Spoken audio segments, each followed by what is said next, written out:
Lalu tegeche manene cetak serikali tabi mone kusipke ak Dr. Isaac Mwaura kumwa kule kandonatet notogen nebo kondoik choton komotinye tokin age tugul ole mwa kole magoi konyor kandonatet kondochi emoni akot eng kasarta nemokyingei kelewen icheget kochut kandonatet eng kenyitab 2027 kamwa Isaac Mwaura kole en nguni ko President William Samoei Ruto kotestai kosuldaen tetutik cheterter chebo bandab tai chenyorunen kelchin biikab emoni ak noton konyolu kikochi kosubet serikali ak kewekyi kandonatet elewenisiet neo nenyone nebo kenyitab 2027.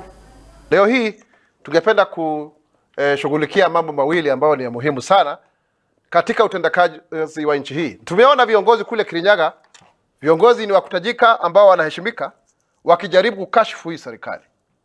Na kwa kisingizio kwamba ati wao ndio walikuwa wanajua kutawala vizuri, ati wao ndio walikuwa wanafaa kuunganisha Kenya. Lakini tukitapo kuangalia takwimu zetu kama serikali, uchumi ulikuwa umezorota wakati umechukua hatamu za uongozi.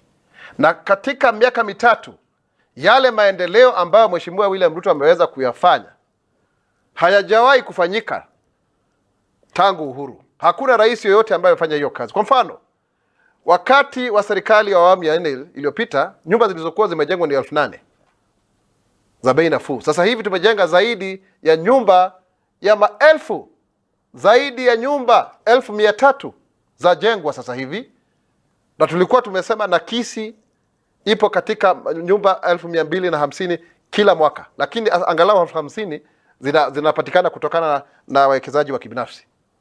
Ukiangalia mambo ya uzalishaji, tumeongeza sana kipato kikubwa katika mimea mingi tofauti.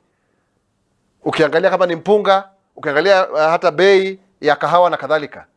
Ukiangalia zile barabara ambazo tunazijenga, na tumeanza kuzijenga, tumezikwamua kilomita zaidi ya 8,000 ambazo zinaendelea kujengwa sasa hivi kwa zaidi ya shilingi bilioni 255. Na haya yote yalikuwa yamekwama. SGR tumeanza, hii ya Mausami tumeanza. Ukiangalia kama ni shule zetu, tumeweza kuhakikisha kwamba tunaweza kuzifadhili kwa njia ambayo inafaa. Hiyo transition ya JSS tumeajiri walimu zaidi ya 1,100. Kwa hivyo kiongozi gani huyu atakuja kusema kwamba eti utawala huu wa awamu ya 5 haufai kwa kisingizio kwamba wao ndio wanafaa kuunganisha nchi? Nafikiri hawa ni watu ambao bado wanaishi katika ile kasumba ya kwamba hao ndio bora. Tuwaambie wampatie Mheshimiwa Rais William Ruto nafasi